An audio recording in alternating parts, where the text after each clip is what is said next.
Welcome to Life, the podcast that dives into life. It's open to life. We discuss and talk about the good, the bad, the ugly. My name is Adam Farrell, and I'm here with my co-host, Steve Ballard.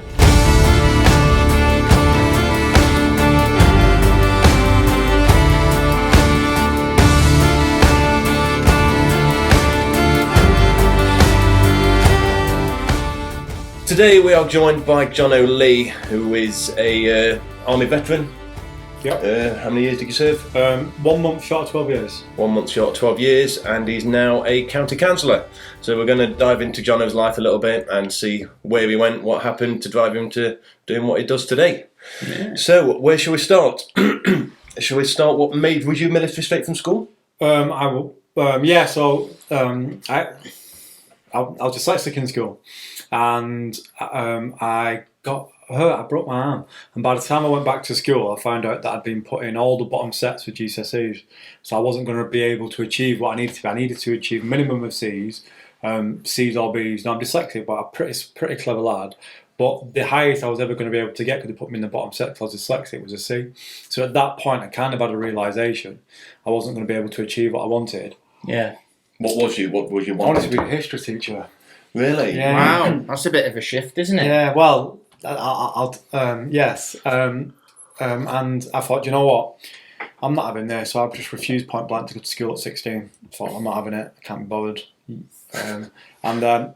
As soon as I turned 17, I applied to join the army, and then about 4 months short of my 18th birthday, I was in the military. So what I tell people is, instead of teaching history, I decided to make it.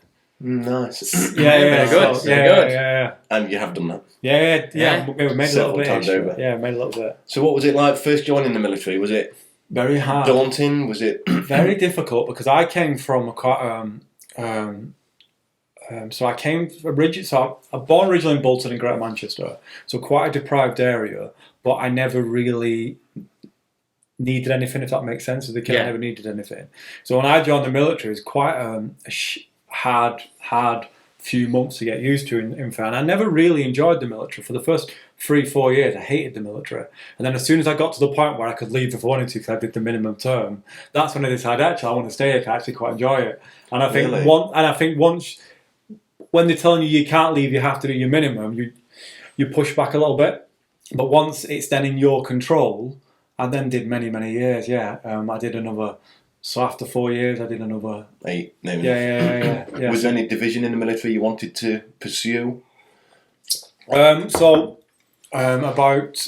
6 months before I got injured, I was attached to the Royal Engineers, 6-1 Field Squadron, part of 9. So you'll have to forgive my ignorance on the military, mate. It was a field support squadron that was attached to the parachute regiment. Oh, okay. And I just started doing my pre-para. They allowed me to do it. So I was doing pre-para, I was training to do pre-para, and then an email came through at the regiment to say, you'd old regiment, want you back, you've been with us a few years now, it's time to go back to your regiment. So I was so frustrated, because I'd been asking to do the para course, and I'd been training months and months for it. Have you done a jump? No, so I didn't even complete pre-para. I literally pulled off and went back to regiment. So I went to the Green Howards. It was quite nice, because I had to go back to the infantry, and it was a case of I had options. I didn't have to go back to my original regiment, but I had to go back to the infantry. So I had a look of what was available, what positions were available. The 2nd Battalion Yorkshire Regiment I ended up going back to was shot of Lance Jacks, and they were doing 2 operational tours in the space of 3 years, so 2 Afghan tours in 3 years. You signed up for that? Yeah, so I rung up and said, I see you shot of Lance Jacks. I've done NCO cards, I've done this, I've done that. With the recommendations I'm getting from a regiment, do you think I'd meet the criteria to be able to fall into one of those Lance Jacks positions? So I went in regiment. I was in regiment probably 6 weeks, and then I was deployed to Afghan as an acting Lance Corporal. After 6 weeks? Wow. Yeah. Because they were already in Afghan by the time I got there, and then I literally just deployed, and within 2 months I was in a minefield, bleeding to death. What year was that? 2007. So 2007. October. So in I have to get my fingers out. In 7 days will be 14 years to the day that I got blown up. Really? Yeah. 7 days. 7 days time. It's called an Alive Day in the military. That's right. Yeah. Was that your first tour then? Third. Your third tour you got? I did Iraq 2-3, Iraq 2-6, and Afghan 2-7. What does it feel? Because in 2006, then that's your first. I presume that's your first tour away. With How old were you when you did that? So my first operational tour was 2-3. Right. I was 19 years old. I looked about 12. 19 years old, looking about 12. In there with all of the, well, with the rest of the, pretty much a lot of them kids, I would say. I'm assuming there's a lot of younger people. Very, very young. Most people under 25. Yeah. First operational tour. Iraq was a beautiful country, Iraq. Afghanistan was a nasty country. It was a country that most people wanted you dead. What did it feel like anyway. Going away on tour? Excited. Excited? Because you join the military to go to war. So as an infantry soldier, you join the army to go to war. That's what you. As an infantry, yes, I agree. Yeah, as an infantry, I can see. What makes you want to go to war? Because that's what you're trained to. I mean, what makes you initially want to fight? So I don't think it's not about the fighting. I don't think.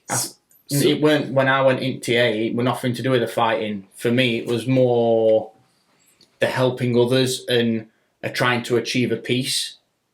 So it was more the humanitarian side. That's why I went into the driving, because for me, it was, driving and helping the other people do what they do. Mm-hmm. So I don't know whether it was a similar. No. For me, it was. So I was brought up. By my mum, when my dad worked away a lot, and I spent a lot of time with my granddad. But my granddad, we used to watch war films together all the time, so Hamburger Hill and them sort of films. So for me, I was brought up with that background. My cousin was in the first Gulf War. My granddad, my other granddad, was in World War II, was in Malta. So I'd been brought up with that background of when you join the military, it's to go to war. I didn't know any other job in the military. It was the only job that I was aware of was the infantry. So when I joined the military, there was no other even thought in my head of not joining the infantry. So when I joined, my last day of training with the Twin Towers, and then 2003 was in Iraq, and then 2007 back in Iraq, and then 2006 Iraq, 2007 Afghan. But since 2006 to 2007, for a 2-year period, I spent about 4 months in the UK. Really? I was all over the place. I was in Gibraltar, I was in Morocco. I did a little bit here, a little bit there. You've seen plenty of places then? Yeah, loads. I can't get my head around that, signing up and going to war. I really can't. I mean, bless you guys that do. It's interesting, because when you look at the military's recruitment, the ages that we recruit at, it's really interesting. If you get down to the psyche of it, it's really interesting. But most guys just go there because, well, there's a few different reasons. One reason is because they feel it's belonging and they want to belong and they want to be community. Back in the day when I joined in 2000, it was because you had nothing else, so it's what you went and did. But it's changed now. People actually join for a career and for that future prospect. Yeah. Do you think, like, looking on, how old are you now, Johno? 38. 38. I'm 37. We're all pretty similar ages. Yeah. Do you think you get a maturer mentality? Because when I was 19, I could take on the world with no fear. Do you think that has a bit of something? It must do. Having kids properly shifts, as you know. That is what did it for me. Do you ever look back now and think, fuck me, I must have been mental? I was very, very close to being deployed, and it was only because of Megan that I didn't. You're in the fake army, though. Weekend warrior. What was your thoughts of the TA being a? Did they get a bit of jip for? So when I deployed to Iraq the first time, we had guys from what used to be called the TA that had done more operational tours than us. Really? Yeah. Oh wow. Yeah, we had guys that had done 3-4 operational tours by the time we'd done one. I will not stop taking the piss out of you. That's That's just my thing. Yeah. But so, I'm used to it. It's an interesting one because I think we need a larger armed forces, and having what we used to call the TA allows us to have that larger force and be able to deploy them when we needed them. So for me, it makes no difference if you're a regular or you're not. End of the day is you all put on your green kit and you all get shot at, you all get blown up. Exactly. That's the thing, isn't it? It's this, you're doing the same job. The only difference is you're volunteering to do it in your spare time instead of doing it as a full-time career. Listen, bullets don't discriminate. Bombs. No. I mean, it's no, they don't. If you're going to get hit, you're going to get hit. But it's an interesting one because I I never really cared. I don't care if you're TA. I don't care if you're British Army, American Army, Romanian Army, Polish, Norwegian, work with them all. End of the day is, if you're next to me, I'm going to protect you, and I hope you're going to protect me. That simple. Yeah. That's the kind of the camaraderie. Is that the right word? I can never say it. Yeah. Camaraderie that you kind of get when you're around them people all the time. Yeah. You do get that gel and that bond, because at the end of the day, when the shit hits the fan, they're the only family and friends that you've got. Let me tell you a funny story. Please do. So Iraq 2006, so second operational tour, we were in Saddam Hussein's palace in Basra. So imagine Buckingham Palace, but like 10 of them in a complex with big, massive walls going all the way around. Then inside there's rivers going all the way in, then bridges going over. No one was allowed in it, apart from Saddam Hussein back in the day, but we were there. And there's about 70 or 80 of us in Saddam Hussein's palace, and we're all laid there fast asleep. You do? Yeah. And we're all on cot bed, like about 30 of us in one room, and then all of a sudden you just hear this. And then I'm like, I open my eyes. Oh, this is going to be close. Oh, shit. And then all of a sudden I said this, doof, off the roof. Boom, big explosion. I'm like, sirens are going off. Oh, God. Helmet on. I'm going back to sleep. Went back to sleep. If I'm going to die, I'm dying. Sleep. I'm not going to wake up. You get that state where you can't be asked to wake up. I'm not going to wait for it. So I put my helmet back and went to sleep. I wake up a few hours later with like a stiff neck. Took my helmet off and back to sleep. Woke up in the morning, went outside, and he'd just literally come over he must have skimmed the roof, hit the other side, and it blew up a Romanian vehicle on the other side, like just like completely shrapnel to bits. And we're like, oh, okay. And you just have a giggle about it, and you're like, yeah. If that would have hit the building, it would have injured so many of us, if not killed quite a few of us. But yeah. Wow. Do you know who shot it?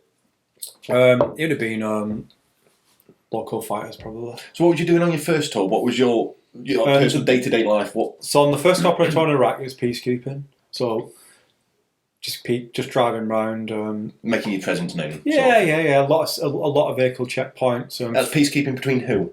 Like I say, apologise for the question. No, just driving around the streets, keeping the peace. You see anybody with weapons, you were arresting them, grabbing them. Right, okay. A lot of our job actually became patrolling the petrol stations, because there were petrol shortages when we were there, and that's what we did a lot. We worked with some other units, just keeping an eye on a few people. But most day to day, we were just driving around in vehicles and waiting to see what came in front of us. So.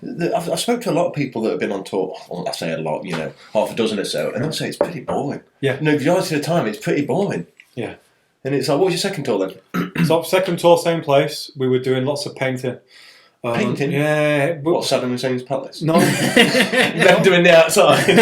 No goalposts and stuff, mate. It was ridiculous, because we were getting ready to hand back Iraq to the Iraqi National Army. So we did loads of troops went out there to do loads of parks and doing that sort of stuff to make it look like it was peaceful and that sort of stuff. And we did lots of things like that. And I was with the engineers at that time, so we were doing lots of engineering jobs and not engineering tasks. Oh, right. It was only a 3-month tour. It was pretty boring, because I'm an infantry soldier. That's what I was trained to do. Yeah, so a lot of it was really interesting, because we had infantry guys protecting us, and they'd come over and see my infantry cap badge. What are you doing? So I'm attached, I'm signal, I'm attached to them.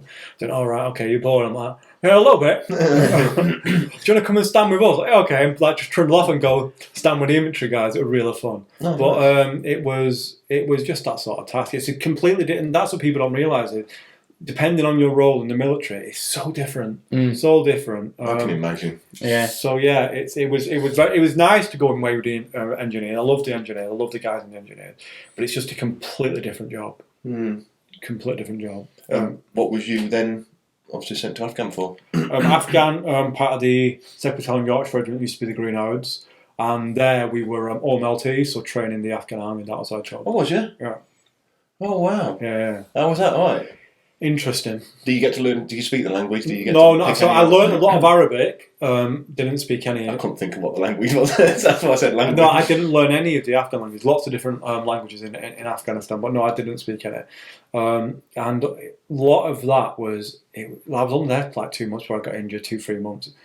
Afghanistan was interesting. So imagine Camp Bastion, this massive, massive camp, and then across the road was the Afghan camp, and we stayed in the Afghan camp. It was a camp in a camp, and we had the American Marines and us, and the American Marines trained our officers, we trained their soldiers, and we were just training, and then there was an operational saw at Musakala that was happening. They didn't feel like our Afghans were qualified, so we went out in the fields to take over the forward operating base, a small base in the middle of nowhere. Then them guys came back, and them guys deployed to Musakala.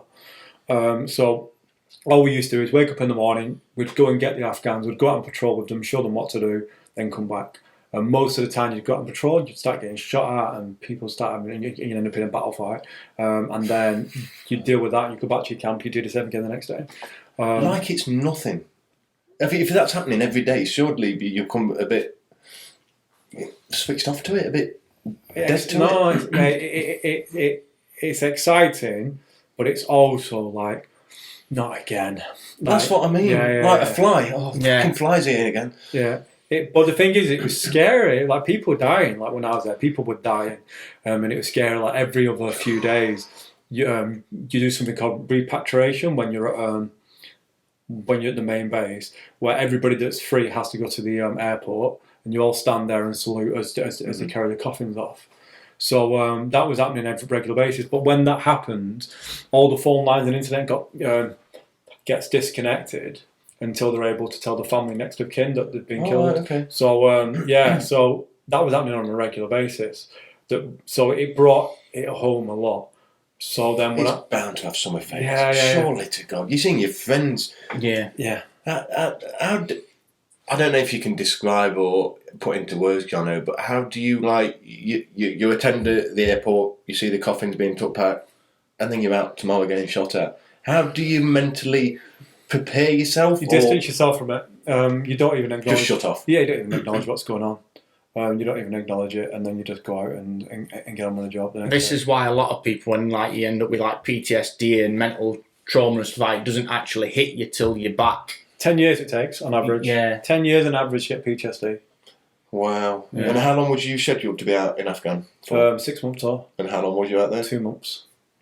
So, should we go into what happened? Yeah. I think we're skirting around it, so let's go into what happened. I was trying to get some chronological order. First tour, second tour. Now let's hit it with 6 months turned into 2. Why? So, I deployed to Afghan, and my fundamental job there was Commanding Officer's TAC Group.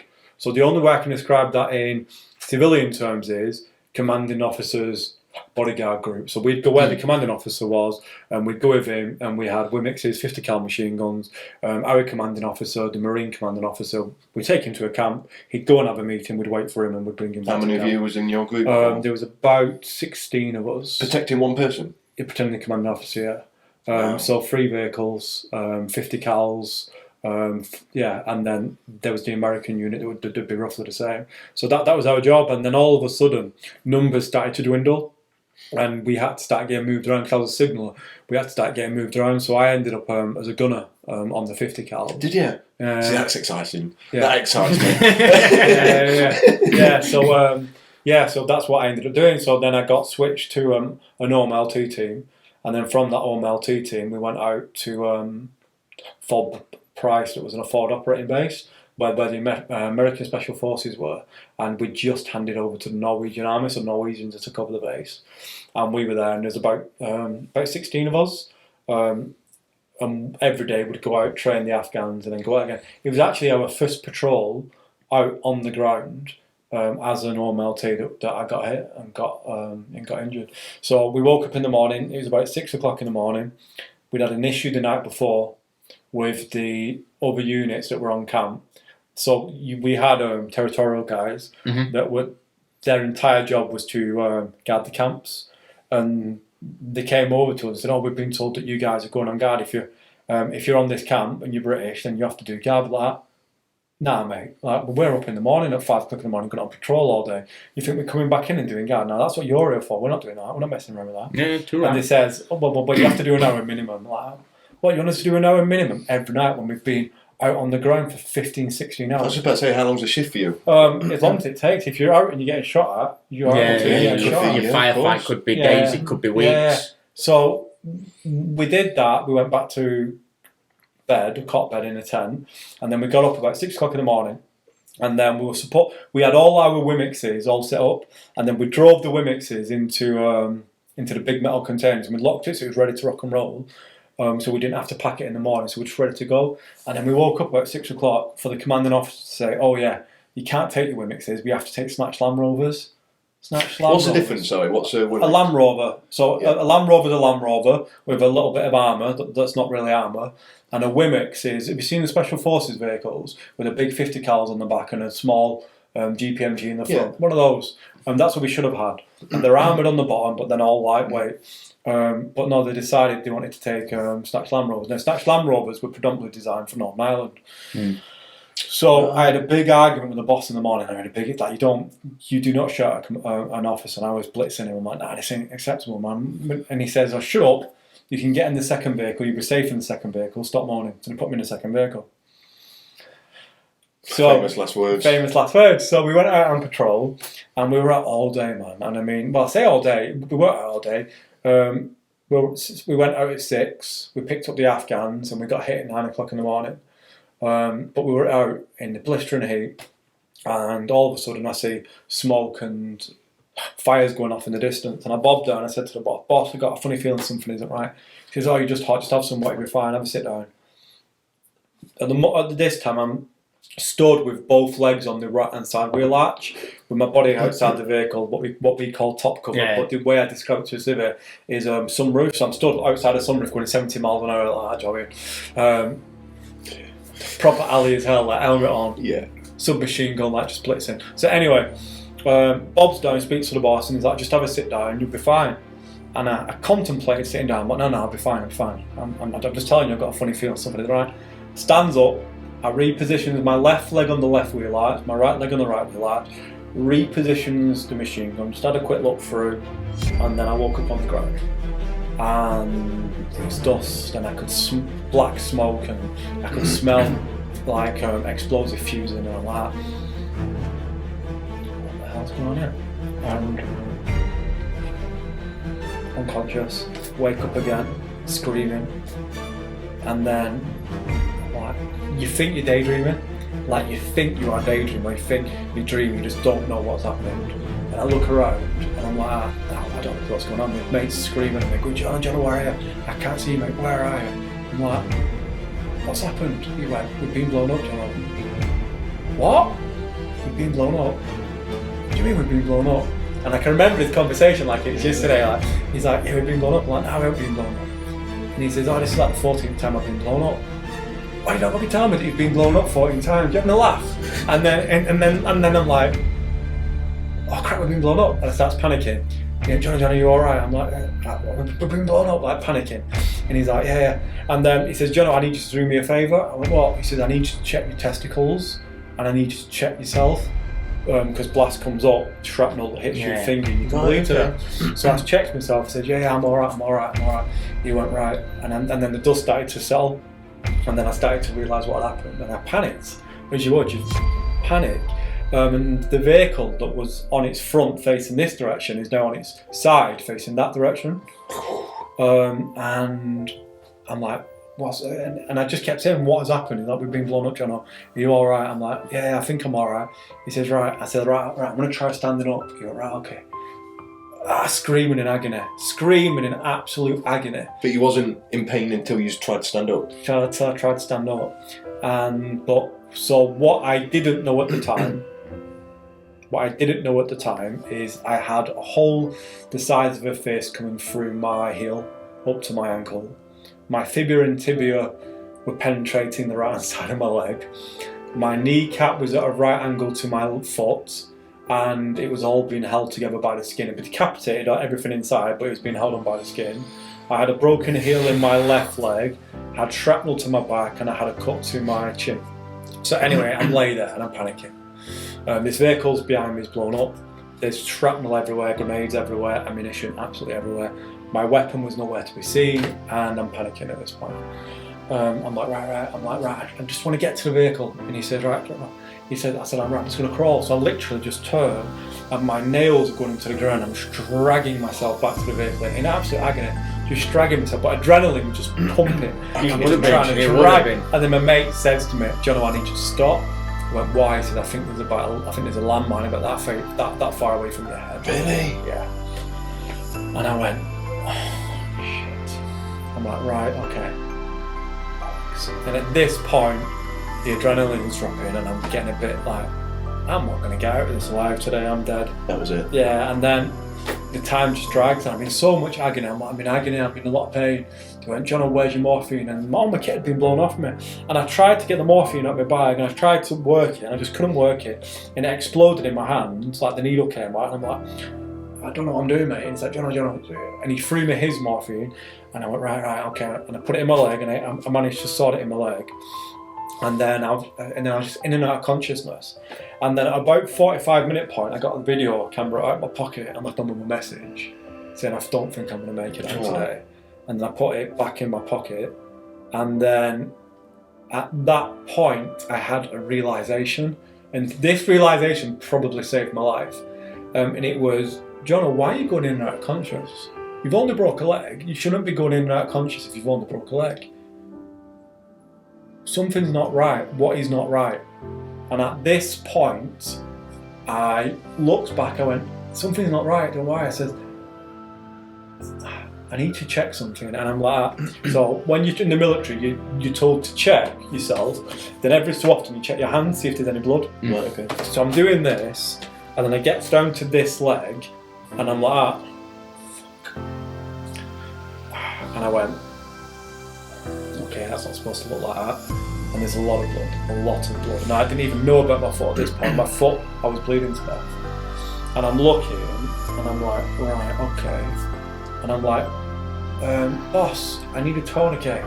He's like, you're not having a tourniquet, you're panicking, you don't need a tourniquet. I went, no, I need a tourniquet. What's a tourniquet? If I put a tourniquet on my leg, I'm losing that leg. Yeah, you're losing it. Yeah. It cuts the blood supply off. Is it like a strap or something? Yeah. It's the ones that to suppress we the use. bleeding. Yeah. They like twist and then you ratchet it down and it completely and you're in a lot of compresses the leg. pain. So I asked for a tourniquet and you refused.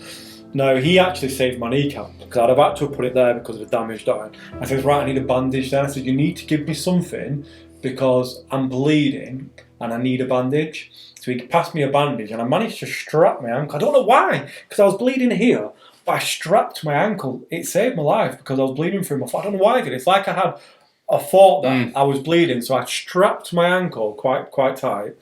And then the boss said to me something that I remember. He's like, Johno, he says, ELD are on the way.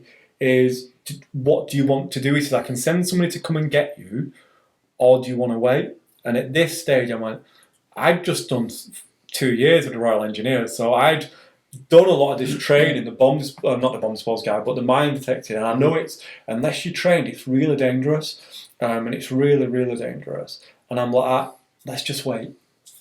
And he went, are you sure? I said, yeah, let's just wait. I said, I'm not bleeding that bad. I'm lying. Completely lying. I'm not bleeding that bad.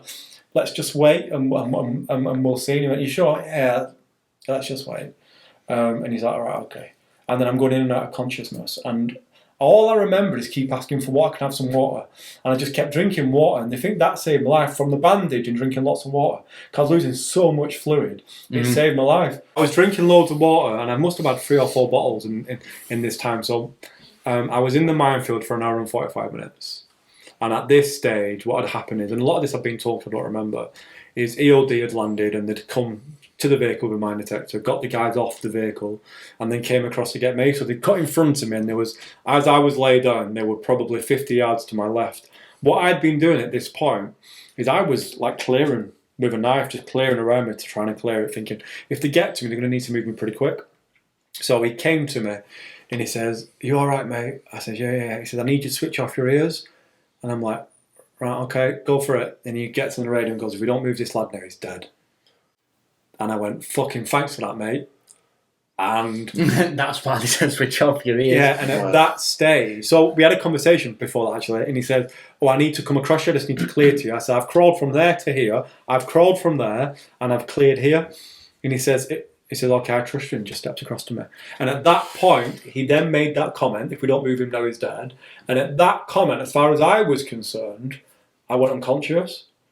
that's not actually what happened. So at that point, I went unconscious. But everybody, and there was a military photographer with us at the time. So there's pictures, there's evidence, and I was actually wide awake for it all. I was speaking to him, keeping very, very calm and talking to him. But it's like, all I can describe it is, my brain, to protect me, put me behind a door and then just went into automatic. Survival mode. Yeah, automatic mode. It was really weird. So I was talking, I was being clear, I was being a bit of an idiot, shouting and screaming as you would during agony.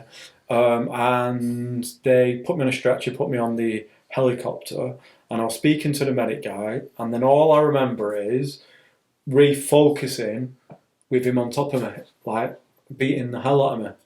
And I'm like, remember taking a breath, and then don't remember anything else, but I was wide awake again, wide awake. They brought me off the helicopter into the main base, and then I'll remember the name of it in a minute, Camp Bastion. Yeah. And then from there, they took me into a medical ward. I don't remember any of this, but I was wide awake for it all. And they said to me, when they're talking to me, and supposedly calm as day, I looked at them, swore at them, and said, if you take my leg, I will hunt you down and I will kill you. Calm as day. They were telling me afterwards, calm as day. And they went, we'll try our best, blah, blah, blah. And then I remember waking up in the operating theatre, and they said, we've told your auntie that you're okay. Do you want to speak to her on the phone? I remember picking up the phone, just crying, just absolutely crying in bits. Just like so emotional. And then a guy came to see me called Johnny. And he came to see me and he went, Johno, mate, you all right? I'm like, yeah. We used to play poker now. We all used to play poker, like camp poker. And me and him used to always get to the final. We had a chat. And him and a female clerk came to see me. And they're taking the mick out of me a little bit. 3 weeks later, he got killed. Heartbreaking, absolute heartbreaking. Yeah, so heartbreaking. And so he was there and we were taking the mick out of each other. I was really tired. And then I remember my commanding officer came to see me and the RSM came to see me and they're all like, don't worry, we'll look after you. And then I don't remember anything else. And then, so everything I'm telling you now is what I've been told happened because I don't remember it. Is I went from there on a helicopter to the capital, into a camp in the capital, and from there they were transporting me on an RAF plane back to the UK. Everybody on that plane was on R&R, going on R&R and then coming back a few weeks later. So the plane was full. I'd been brought on the plane. I'd been put on I was on a stretcher, and there's beds on these stretchers, and you put on them and you attach strap down. And I don't remember any of this. And then all of a sudden, Sorry, Johno, how quick was that from? Yeah, I was just going to say. It was all within a 2-day period. And you was awake, but you can't remember from the 2 days. Can't remember. Wow. I'm assuming though by this point, obviously they're going to have him morphined up to hell. Yeah, There's going to be a lot of drugs and stuff going through you at this point. So that and they do mess with your mind. Yeah. So I'm on this plane. Everybody'd been waiting for me to get on. I've been put on a plane, and then all of a sudden my heart stopped. On the plane. Yeah. And these 2 female nurses, RAF nurses. And I don't remember what happened. From what I've been told, one of them is literally straddling me on the stretcher, trying to get me back by doing whatever she's doing. Literally, soldiers are grabbing the stretcher, dragging me off the plane as quick as they could. And all I remember is waking up in a hallway with 2 Danish guys taking the piss out of me because they'd literally just done an arm-to-arm transfusion straight into me.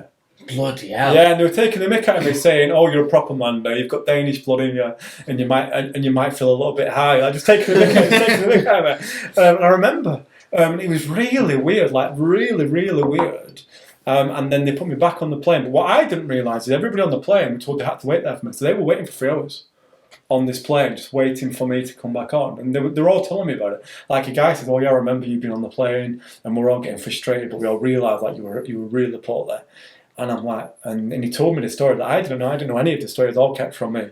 Then they flew me straight into Birmingham International Airport, where I was then blue lighted all the way to Birmingham Hospital. Why was it? Do you know why it was a civilian airport rather than a military? I think they wanted to get me in the hospital ASAP. Just as quick as possible, closest to hospital. Yeah, just because of how I will. Will something like that take precedence over all air traffic control? I'd guess so, but I don't know. I'd guess so. Right, okay. So, yeah, literally, I was blue lighted into Birmingham, where my family were waiting for me, and I was so angry. Like I was so angry.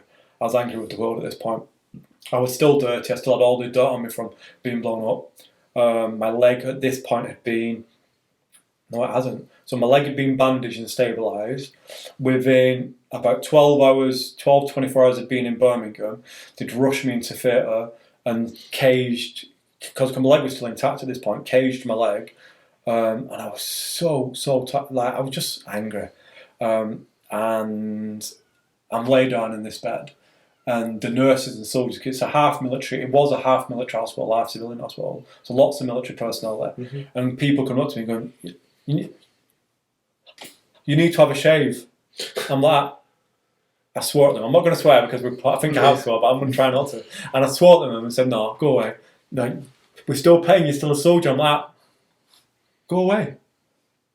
Go away. I'm not shaving, I'm not washing, leave me the hell alone. And they went, yeah, but you're still dirty. You've been dirty for like 4 days since you've been back. You need to have a wash. And I went, listen, leave me alone. Just go away. I had like dust in my hair and stuff. I just refused to clean, like refused to do anything. Last thing on your mind, though, isn't it? You know what I mean? Last thing on your mind. It was as far as I was concerned. The army had got me blown up. So as far as I was concerned, they weren't telling me what to do at this point. I was taking back control, and then weeks went past, and literally nurses were coming over with buckets saying, we have to wash you. I couldn't move, like my leg was caged. I had to get nurses to raise my legs to try to ease pressure because I was in that much pain. And while they were raising my leg to ease pressure, they're washing me, like getting soap and washing me. And it was quite comical. And they said, listen, we need to wash that leg. I went, you're not touching it, man. I said, I'm in so much pain. I was literally like, so there's a morphine machine.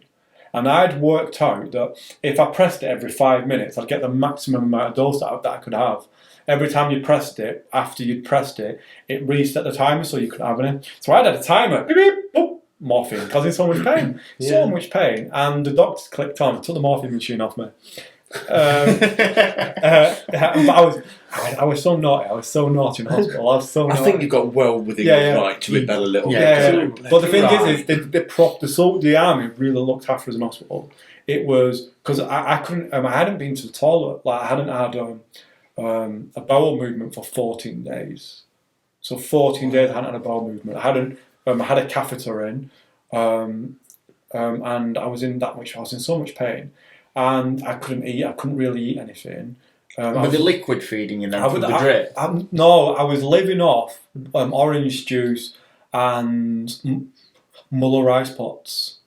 I'd never eaten a Muller rice pot in my life, and that's all I was living off. That's all I could really eat. That's all I could stomach. And then they came to me at about 8 o'clock in the morning. It was an officer in the military, a doctor, and he came to see me. And he went, right, we've had a look at the X-ray, we've had a look at all the other stuff. We think we can save the leg. We think we can save it. We think we can do this. I'm like, okay, cool. So all the day went, and then he came back about 8 o'clock at night. My dad was with me. Came back at 8 o'clock at night, and he says, we've re-looked at everything. We've had a look at the nerve stuff, and actually, we don't think we can save the leg. No, we think all your nerves have died and not been killed off. And even though your foot is kind of intact, where your toes are, everything else is gone. And we don't think we can save it. And I'm like, okay, right. And I said, okay. He says, we can try. Yeah, mate, it was. The thing is so my thinking state is I'm a matter of fact. So, this is the fact. So that is if you can't save the leg, you can't save the leg. There's no point thinking out of that. You can't save the leg, can't save the leg. So I'm like, right, okay. He said, well, we can spend 2 years trying to save the leg, but you might never walk. And before he could finish the sentence, I'm like, if you take the leg, how long until I can walk? It was 8 weeks. I'm like, take the leg. It was a matter of a fact to me. I want to take the leg now. I said, if you're saying I can walk in 8 weeks, take the leg. And he went, yeah, we think we can. I went, okay. So it was like a Friday. I said, so when are you thinking of taking it? And he went, it'll be next week sometime. I said, Tuesday? And he went, do you want to do it Tuesday? I went, Tuesday. I said, Tuesday. I went, okay, right, we'll take the leg on Tuesday. I'm like, awesome. So Weekend. It's like selling it off, isn't it? You know what I mean? You're like, just, I'm sure. Tuesday, is that all right? It's gone. Well, because I needed to be in control. Like, I needed to be in control of the situation. So then the next day, this is where life becomes weird. So the next day, at this point, up to now, it's been relatively normal, has it? So at this point, so people used to come see us all the time. So we used to have charities come and see us, make sure we're all right, bringing us clothes, bringing us whatever we needed. Because at the end of the day, we'd literally turned up in ripped uniforms. That was it. So they turned up and gave us stuff, and then the insurance companies come. So we're all had private insurance through the military, and we all had military. And the military insurance person comes, and he looks at me, comes over to me, and says, what are your injuries? And I'm like, I'm going to lose the leg on Tuesday, and I've got this and got that, and I hadn't paid any insurance premiums. I got injured before I could pay any premiums. And they went, you're not on our list. You know, if your officer signed your documents. I went, yeah, he signed documents. He said, then you're insured. I said, don't worry about it if you haven't paid any premiums. If the army sign your documents, then you're covered. Do not worry about it. We don't want you worrying about it. They rung me saying, yeah, everything's covered. You are insured. When the next day after you losing your leg, ring us, and we'll make sure everything's sorted. You don't need to worry about it. You can't fake losing a leg, so don't worry about it. So on Tuesday came, and I'm literally, it must have been like the Wednesday after, I get a phone call from the bank. The bank ring me up and they go, hi, is this Jonathan Lee? I'm like, yeah, I've just lost a leg. I've just come out of the morphine, a few days of morphine. I'm like, yeah, how can I help? And they went, you've had quite a large transfer of money into your bank account. I've never had money in my life. Like, I'm always in an overdraft. They went, you've had quite a large transfer in your bank. Do you mind if we ask where it's come from? I won't say on camera how much it was, but it was a large amount of money. Yeah. And they said, you've had this amount of money go into your bank. You're always in overdraft. Do you mind where the money's come from? I said, I've literally, and this is where, I've just lost a leg. I've just lost a leg in Afghanistan, and it's an insurance payout. All right, and they're trying to talk about investments and stuff. I'm like, well, really? Yeah. I'm like, really? I've literally lost my leg yesterday. I says, can we do this another time? And they went, oh yeah, we'll get somebody to call you back. As if. So I puts the phone down. So I've just lost my leg at this point. And I'm like, so I'm lightweight. I've not got this big chain thing on me. I'm like, I've lost. I've gone from 11 stone down to about 9 stone, and I'm bouncing around. I've got a friend next to me who'd lost his bum because he'd been blown up by an RPG.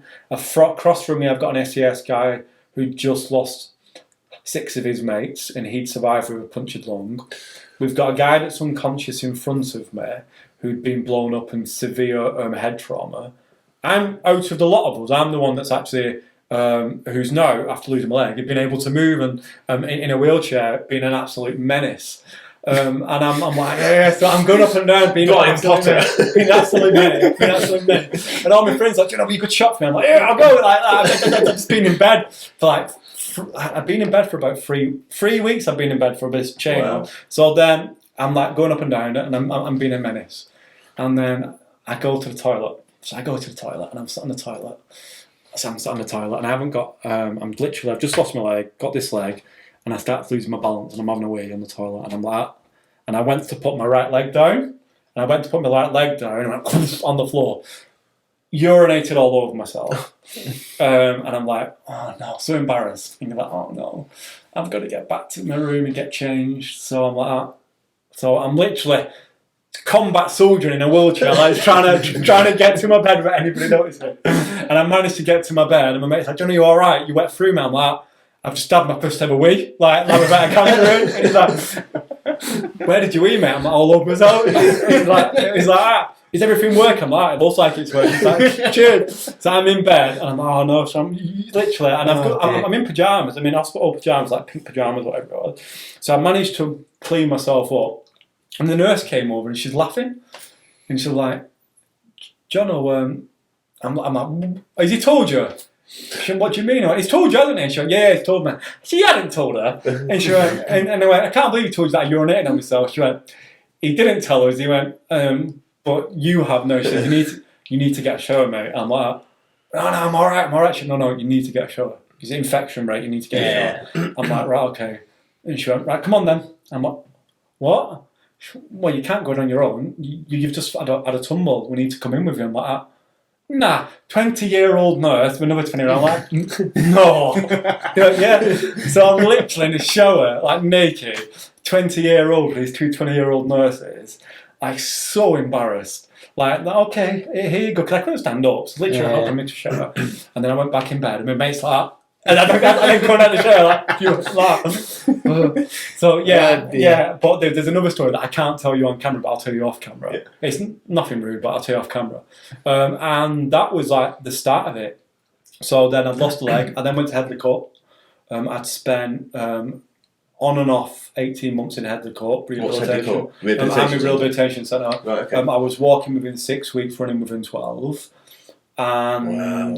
I tried to get back in the military and tried to do things in the military. You tried to go back? Well, yeah, I went back to regiment and I wanted to go back to Afghan, but it just wasn't. My mental health at this point was completely gone. I was having a panic attack at night. I thought I was going to get blown up when it got So dark. I was going to move on to that a bit, Johno. It's like what one sort, because obviously you're running around your Super Mario Kart, the hospital walls, you know what I mean, covered in piss. It's like, when does that sort of PTSD, I know you suffer from PTSD, you know, we've known each other for a few years. Yeah. When did that?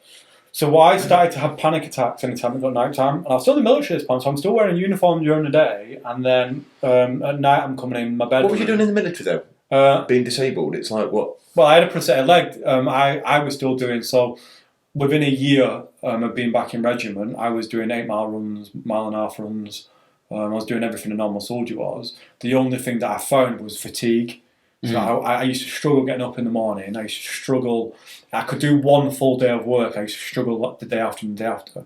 And that, for me, was the realisation, you can't carry on doing this to yourself. So I then went to my boss and I said, listen, I don't want to be here anymore. And he says, what do you mean you don't want to be here anymore? You're not getting military. But I'm like, listen, I don't want to be in the army anymore. So I want a medical discharge. And they're like, well, you're going to struggle because you're doing all the tests, you're doing this, you're doing that. I'm like, I don't want to be here anymore. And they were having a chat with me. And this was the realisation for them that I was done. And don't get me wrong, they were really supportive. And I said, I just don't trust your decision making. And at that point, they were not upset. They weren't angry or upset or anything. They went, you know, we can't have you in regiment at the moment. I'm like, that's fine. So you're not in trouble. Like, you're not in trouble, but we can't have. If you don't trust us, you can't be here. And they were so supportive. They went, go home and we'll deal with it. And they sent me home, and I was literally at home for like 2 years, 18 months. Keep ringing me up, how you doing, checking up on me. But the process to medical discharge was so hard. I went through one medical discharge, and the medical discharge said, no, we're not medical discharging you. And the regiment, like, we can't keep him in regiment. Like he's openly said he doesn't trust us. He's not going to leave the army. He's not going to quit. We need to medically discharge him. And it was a case of, well, he can do this, he can do that. He says, yeah, but if he comes back in regiment, he refuses to wear his prosthetic leg. He's like, I'll use my wheelchair. And it's a case of, he's a great soldier and he's got a job here if he wants one, but his mind's just not in it anymore. And it was obvious my mind wasn't in it anymore. I was having panic attacks every night. And I finally got a medical discharge a month short of my 12-year point. But I loved the military, I loved it, but it just wasn't there anymore. And then panic attacks and PTSD probably started for me when my wife got pregnant. And that's when PTSD properly started for me. And how long was that since? So my little girl's 8 now, so 8 years ago. 14 years since I got injured. So 8, 9, 10, 11, 12, 13. 6 years. Yeah, 6 years. But that's quite early for PTSD. PTSD normally. Yeah, I know we were speaking off camera earlier. You said it's average 10 years for PTSD. Yeah. So when did you know you had PTSD? Is it an obvious thing? Because it's obvious for a lot of people. It's not obvious for the person that has it. That's what I mean. Is it? Because I don't suffer from PTSD, luckily. Yeah. So I used to drink heavily when I first got injured, but that's when you get a young guy with lots of money who's not used to it, just drink a lot, go out partying a lot. You're a public menace instead. Yeah. I used to be drinking a lot when I was young before I met my wife. Mm-hmm. But when I met my wife, I calmed down a lot, and I don't drink now. I might drink 6 times a year if that. Mm-hmm. But PTSD it still plays an issue now, PTSD. It still is a key factor, something that I need to be aware of. I can manage it now and I can work through it, but every so often, it'll just creep in. Can you feel it coming on? I can't, but other people can. Other people will just pull me to one side and go, you might need just to have a... And what are them cue signs for other people, for you? For them, it's I'm not sleeping, I'm staying up late, easy to anger, easy to temper. That's what they people want, but not violent at all. But it's just that snapping. But luckily, I never went to drugs. I never really went to alcohol. So I'm really lucky in comparison to a lot of people. But I went to quite a dark place just before the county council elections.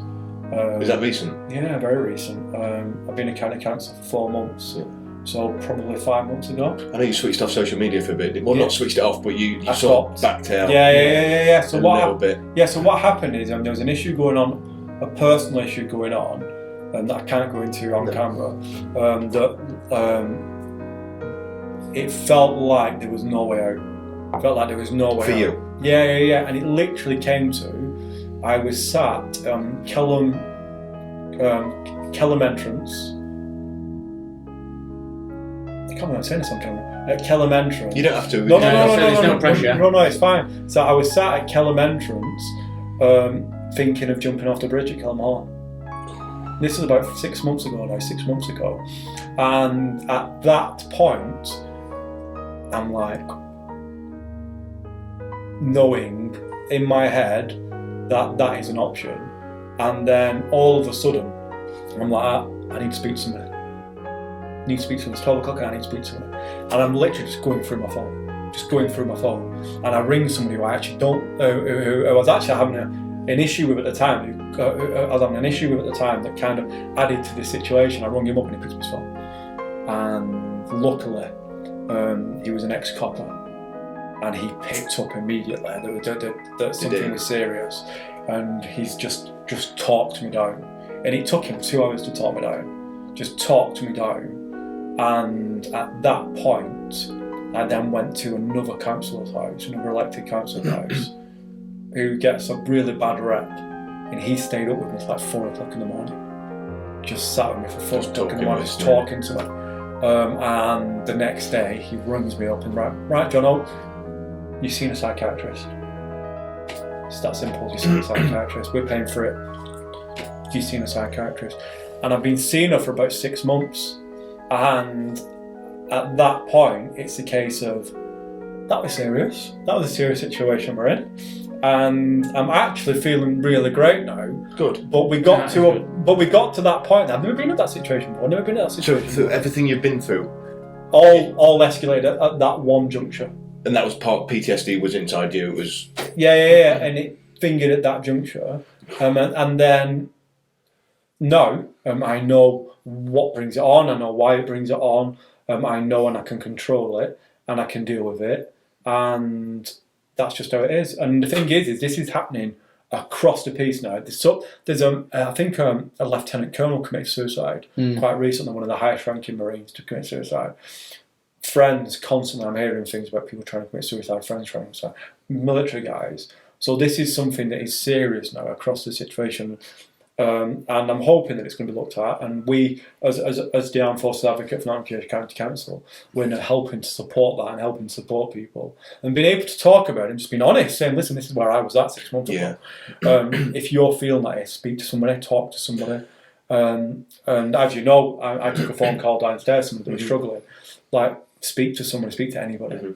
And you've just got to be able to talk about it and not be scared. And I think as a bloke, as a man, we really struggle to have open conversations. There's a thing about it, isn't it? Man up. Yeah, that a lot, don't you? Yeah. That's a military thing. PTSD wasn't a thing until about 2007, I'm going to say. 2007, it wasn't no talk. It became mainstream when during the Afghan time, wasn't it, really? Yeah. Wow. I know you've done a lot for charities as well, haven't you, in the past? With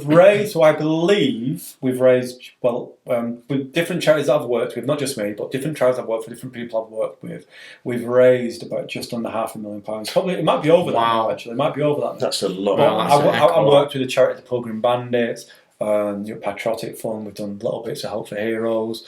Blesma, British Limited Servicemen Association, we did a Christmas appeal with them that raised quite a lot of money a few years ago, where we travelled across the Atlantic on a racing yacht. So we've done loads and loads of charity events, and it's great to do, and I love it. But now my goal is to, well, as you know, my goal is now to become an MP and to try and to change. There's quite a few things I want to change, but I want to change how we treat our armed forces individuals, veterans in particular, make sure people and families are getting support, but also education. As you know, I wanted to be a history teacher, so I want to look at education. I used NHS a lot to being an amputee, but I think if you want to change the system, you've got to be involved in the system.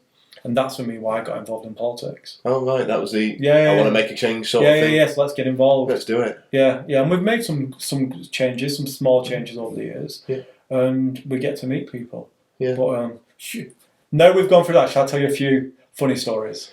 Yeah, if you, Adam, if you can do. Yeah. For that. Yeah. So we've obviously gone through the beginning. We've obviously gone through the dark bits and the bits where we're at. But 12 years service, you always remember the nice bits. You don't remember the bad bits. You don't remember being on stag for 7 hours because nobody's relieved you, or it raining and snowing gale force thing. You always remember the nice stories. And there's a funny story in Iraq in 2003 where we went out there with really young lads, with British soldiers. And in the UK, we look after our animals quite a bit. Like we really look after our animals in the UK. We don't like to see animals abused or neglected. And in Iraq, they used to look up. They used to have donkeys, where they have donkeys with massive trailers on the back, where they used to have fuel and benzene. And they used to whip them. And in our opinion, they didn't look after them very well. They're all quite badly treated in a certain sense, with like hooves folding on and that sort of stuff. And we would see these donkeys, and the Iraqis would run off because they knew that we'd have a go at them because these donkeys were mistreated. And in the end, we started doing something that we used to call Operation Donkey Freedom, where we just let the donkeys go and just smack them on the bum and off the trundle down. Or we used to think it was hilarious with 18, 19-year-old soldiers. And our bosses just used to put their hands in their head and go, guys, what are you doing? We just used to see these donkeys coming off. One day at a petrol station when we were doing the petrol station stuff, and I hesitated because actually an upsetting story, but I'll tell that one as well. But so we were going to the same petrol station every single day, and there was this donkey, massive donkey, and he stood there. And owners, where are the owners? Like, where are they? Like, you can't see the donkey. It's roasting, got no water. Where is it? Nobody about. So we all looked at each other, going, yeah, okay. So we unstrapped this donkey. Like, now, we're 19-year-olds when we're idiots. Like, we're idiots. We have no idea what we're doing. And we let this donkey go. What we didn't realise at the time, that this is an intact male donkey. Fully intact male donkey. So we let this donkey go, and all of a sudden, he's like, I'm free. There's female donkeys everywhere, and I'm free. So he then starts chasing these female donkeys who are still attached to trailers. All of a sudden, on a road in Iraq, there's this male donkey running down the road, chasing after like 6 or 7 female donkey trailers with their owners running after them, going, no, like that, like that. Whoops. Boss is going ape at us, bonkers at us, shouting at us, going, guys, what are you doing? Like that? Should we go? Yeah, let's go. So we all left. We apologised and we left. And they actually found the funny side of it. But then we left. And then we were doing this, like we were doing these petrol station stuff for like, felt like months. I don't know if it was, but it felt like months.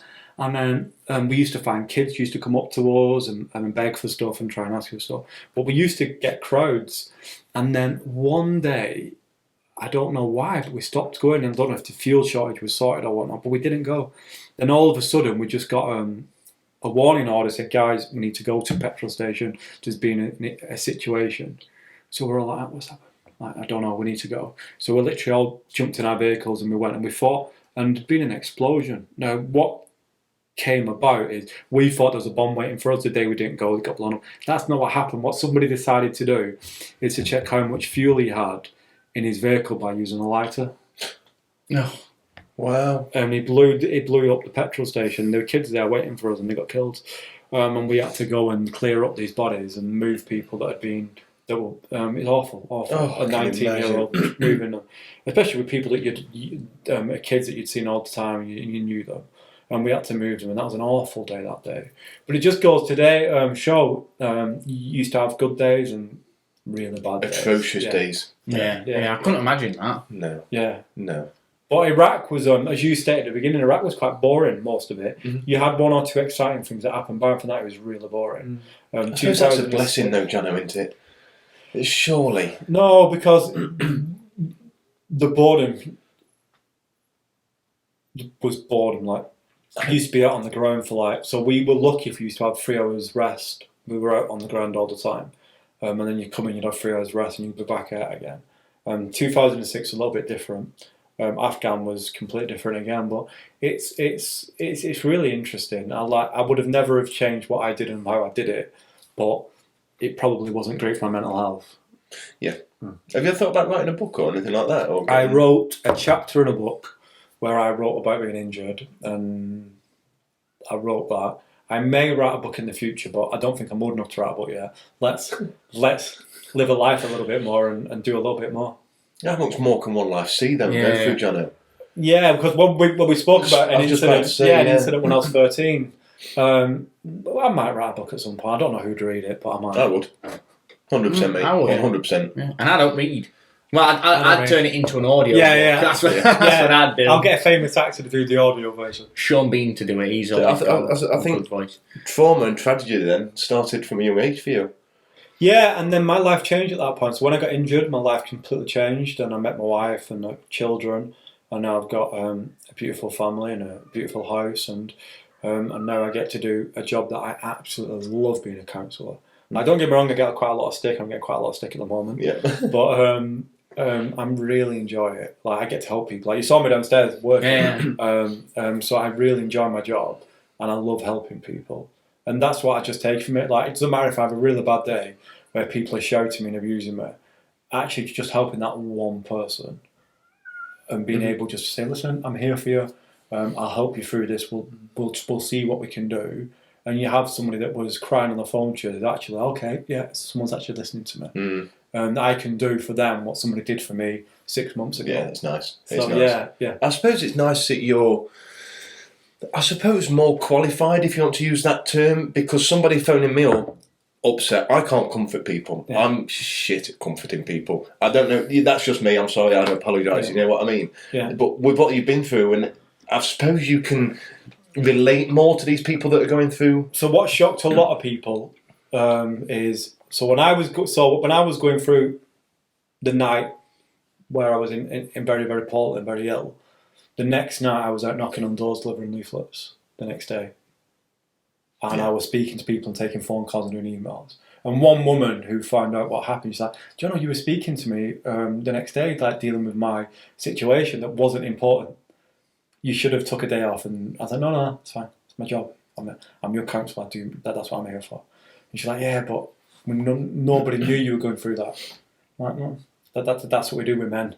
And we hide it, and we don't talk about it until we stood on a bridge getting ready to jump.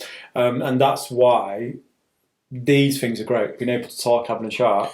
Yeah, I mean, I know we've said it a few times on the podcast, but hopefully one of the main inspirations for us for setting this up was to reach out to people and to get guests on like yourself that have been through shit, overcome shit, and can advise people, it does get a bit better, it can be better. And hopefully what we can do is, I'm sure you can do, is we can link behind us the numbers people can ring to get help. Yeah. Because there's loads of help out there. Is there any charities that come to mind with people that are suffering, Johno, that you've... Not off the top of my head, right, okay. But there's loads. Yeah. And I'm sure there's people now shouting at the TV, what about this charity? You know about this, Johno? I'm like, yeah, I do. But there's loads, and we need to make sure people know about it. The one thing I get with veterans is you always say, there's no help there. Nobody can help there.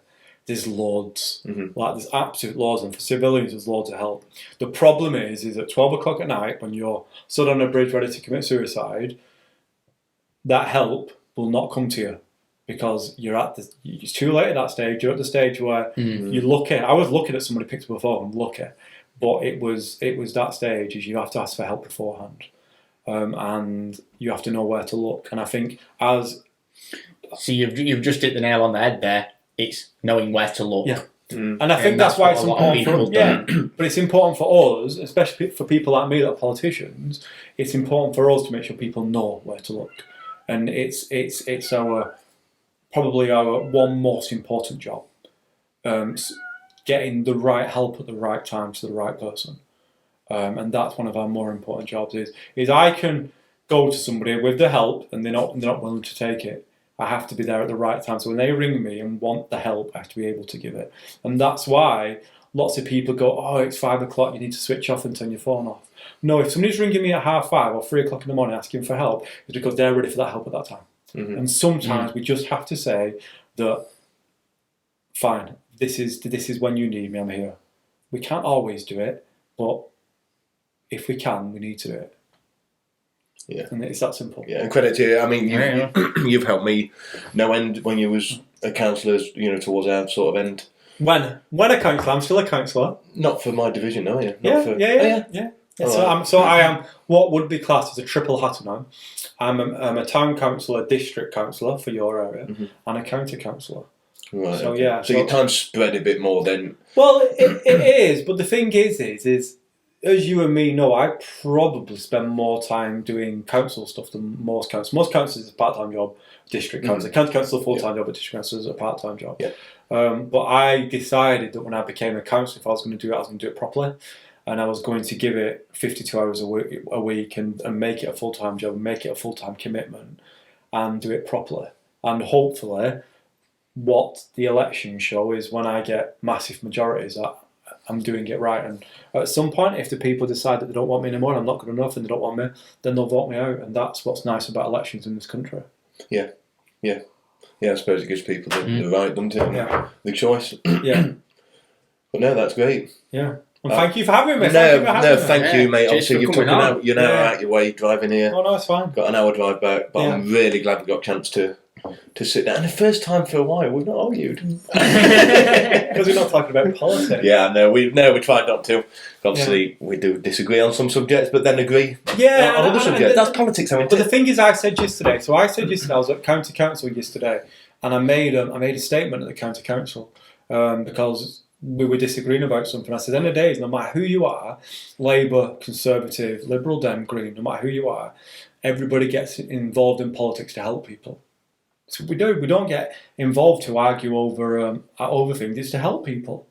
And no matter who you are, when you're standing up and you're talking, it's because you feel that what you want to do will help somebody or achieve something or do something. And it doesn't matter what it's about, as you do. And sometimes what you have to be able to do is agree to disagree. You're saying, I completely disagree with what you're saying. I get where you're coming from, but I disagree with you. And I think sometimes with social media, people forget that we can agree to disagree. We can have different opinions. That's okay. Yeah, it is okay. It's okay to have different opinions. Social media has killed that. Especially Twitter. I find Twitter the most evilest It's the worst platform for just little keyboard warriors. They just... do you know what I mean? If I wasn't a politician, because I use social media a lot to be able to interact and communicate with people. If I wasn't a politician, I wouldn't be on social media.